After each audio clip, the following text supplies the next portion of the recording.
Você já conheceu alguém que parecia ter tudo, uma pessoa respeitada, admirada, bem-sucedida e aparentemente feliz, mas por trás da aparência existia uma luta que ninguém conhecia?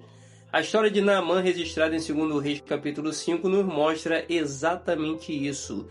A Bíblia apresenta Naamã como um homem grande diante do rei da Síria, um comandante vitorioso, honrado e respeitado.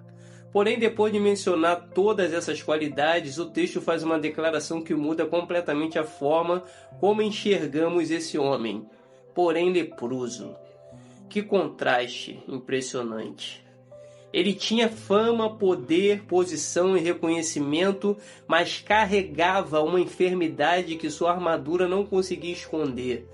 Diante dos homens, Naamã parecia invencível. Diante da realidade, ele era alguém que precisava desesperadamente de ajuda. O mais interessante é que o próprio texto afirma que foi o Senhor quem concedeu vitórias à Síria por meio de Naamã.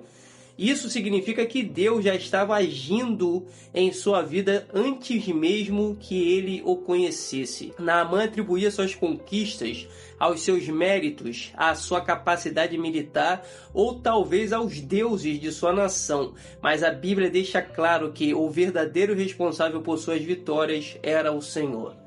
Enquanto isso, surge na história uma personagem sem nome, uma menina israelita levada como escrava para uma terra estrangeira.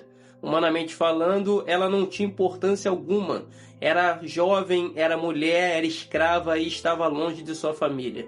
Muitos em sua situação escolheriam viver na amargura, porém ela decidiu ser instrumento de Deus. Ao ver o sofrimento de Naamã, ela declarou que se ele procurasse o profeta que estava em Israel, seria curado. Que fé extraordinária! Aquela menina não possuía influência política, riqueza ou posição social, mas possuía algo muito mais poderoso: confiança em Deus. É impressionante perceber que toda a transformação na vida de Naamã começou por causa da palavra de uma menina anônima. Às vezes Deus usa pessoas que ninguém valoriza para realizar aquilo que ninguém imagina. Quando Naamã ouviu aquela mensagem, algo nasceu dentro dele: esperança.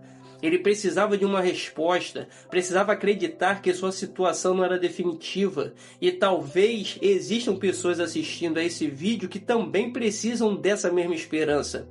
Pessoas que enfrentam problemas físicos e espirituais, familiares, emocionais ou financeiros e já não sabem mais o que fazer. Naamã decidiu seguir aquela orientação e partiu em direção a Israel. Mas ao chegar lá, encontrou algo que não esperava. O profeta Eliseu nem sequer saiu para recebê-lo pessoalmente. Em vez disso, enviou um mensageiro com uma ordem simples: mergulhar 7 vezes no Rio Jordão. Naquele momento a verdadeira batalha começou. Naamã ficou indignado. Ele esperava uma cerimônia grandiosa, palavras impressionantes e um tratamento compatível com sua posição social.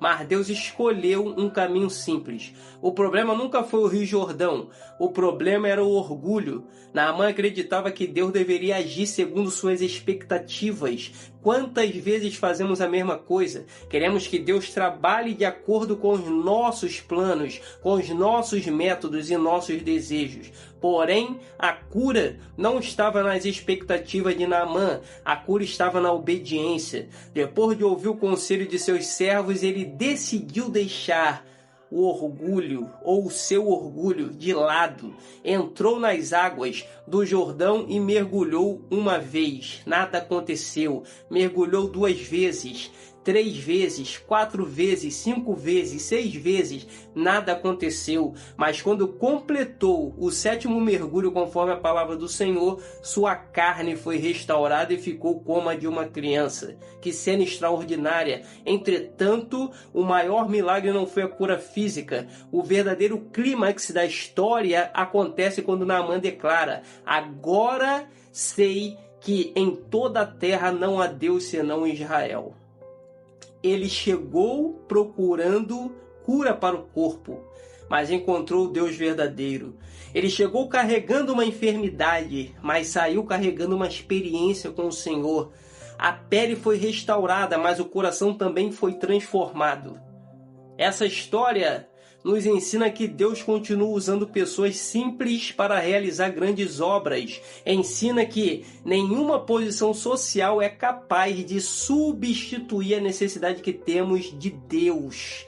Ensina que a fé pode florescer mesmo em meio às maiores adversidades. E ensina que o orgulho precisa ser abandonado para que a graça de Deus opere plenamente em nossa vida. Talvez você se identifique com Naamã. Talvez exista alguma área da sua vida que ninguém conhece. Uma luta escondida por trás da armadura que você apresenta ao mundo.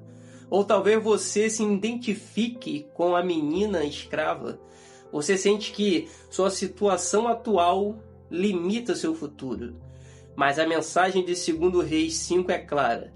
Deus pode usar qualquer pessoa em qualquer lugar para cumprir seus propósitos. Quando a fé substitui o medo, quando a esperança substitui o desespero e quando a humildade substitui o orgulho, o impossível começa a acontecer. Que o mesmo Deus que transformou a vida de Naamã continue transformando vidas hoje. Se essa mensagem falou com você, compartilhe com alguém e que Deus te abençoe.